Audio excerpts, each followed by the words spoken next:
तो दोस्तों आज हम फिर लेकर आए आपके लिए देश और दुनिया के ताज़ा तमाम छोटी बड़ी खबरें। सबसे बड़ी खबर में हम आपको बताएंगे, तब तक आप वीडियो के अंत तक बने रहें। तो चलिए बढ़ते हैं खबरों की ओर। उत्तरकाशी में सुरंग हादसे में तीसरे दिन भी रेस्क्यू ऑपरेशन जारी है। उत्तरकाशी के यमुनोत्री हाईवे पर सिलकर यारा टनल हादसे पर पूरे देश की नजर बनी हुई है। टनल में 40 मजदूर फंसे हुए हैं, जिन्हें अकुशल बाहर निकालने के लिए जदोजहद लगातार जारी है।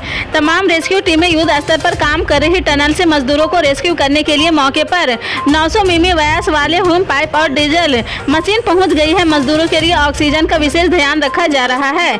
निर्माणाधीन सिलकेर सुरंग में भी होम पाइप का इस्तेमाल किया जा रहा था, लेकिन जिस दिन यह हादसा हुआ है उस दिन टनल के संवेदनशील हिस्से में ह्यूम पाइप नहीं बिछाए गए थे। अगर टनल के अंदर ह्यूम पाइप पीछे तो अब तक पाइपों के जरिए मजदूर बाहर आ चुके होते। भारत के वाणिज्य व उद्योग मंत्री पीयूष गोयल मंगलवार को अमेरिकी राज्य कैलिफोर्निया के फरमेंट में इलेक्ट्रॉनिक वाहन प्रमुख टेस्ला की मैन्युफैक्चरिंग फैक्ट्री में पहुंचे हैं और टेस्ला के सफर में भारत की भूमिका पर प्रकाश डाला है। अपने दौरे में पीयूष गोयल ने भारतीय इंजीनियरिंग और वित्तीय पेशेवरों से मुलाकात की है, लेकिन उन्हें एलन मस्क की जादुई मौजूदगी की कमी कर ली है। दरअसल माइक्रो ब्लर्निंग वेबसाइट में भी मलिक अवस्था होने के चलते पीयूष गोयल ने मुलाकात नहीं कर पाए हैं। टेस्ला फैक्ट्री के दौरे को लेकर की गई पीयूष गोयल की पोस्ट पर अपनी प्रतिक्रिया में एलन मस्क ने कहा कि वह भारतीय मंत्री की यात्रा से सम्मानित महसूस कर रहे हैं और आने वाले समय में मुलाकात के लिए उत्सुक हैं। बिहार के जमुई जिले के गहरी थाना क्षेत्र के महोलिया टाव गांव के पास तेज रफ्तार अवैध बालू लदे ट्रैक्टर ने बाइक सवार गरही थाने के थाना आदेश व एक जवान को कुचल दिया है, जिससे दरोगा की मौत हो गई है। जबकि इस दुर्घटना में एक होम गार्ड का जवान घायल हो गया है, जिसका इलाज शहर के निजी क्लिनिक में किया जा रहा।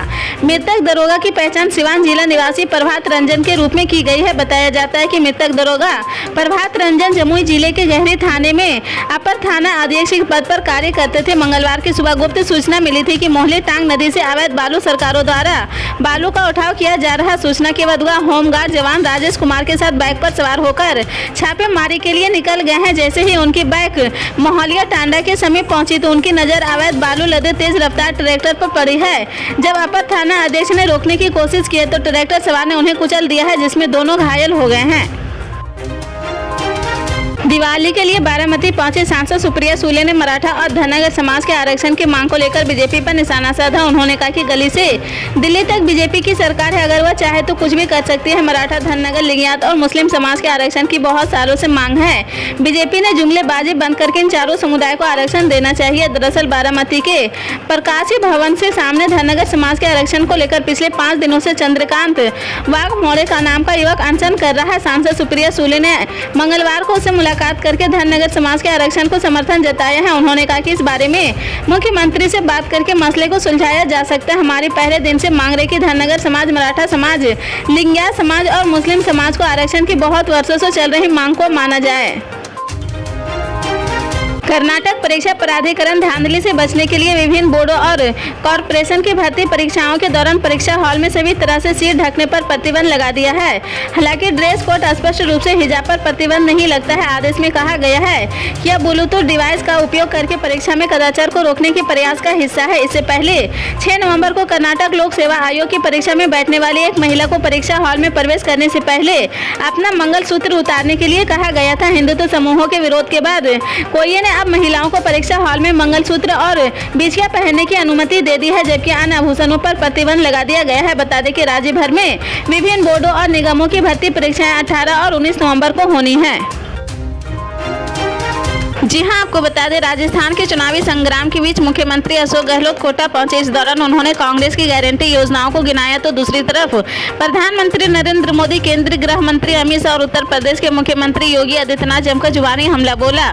सीएम अशोक गहलोत ने कहा कि हम मुद्दों पर बात करते हैं और यह धर्म के नाम पर भड़काते हैं, यह उचित नहीं है।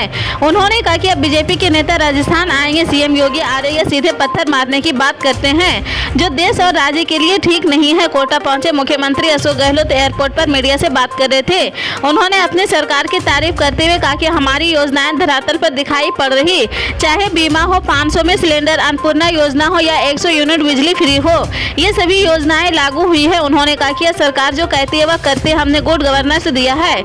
इसके अलावा कई कानून किसानों के लिए पास किए हैं। ओला जोमेटो के कर्मचारियों की हमें चिंता है, इनके लिए नया कानून पास किया। हमारे काम की चर्चा पूरे देश में, हमें राजस्थान पर गर्व होना चाहिए। इसी तरह के पल पल के अपडेट जानने के लिए जुड़े रहे हमारे स्टार न्यूज के साथ।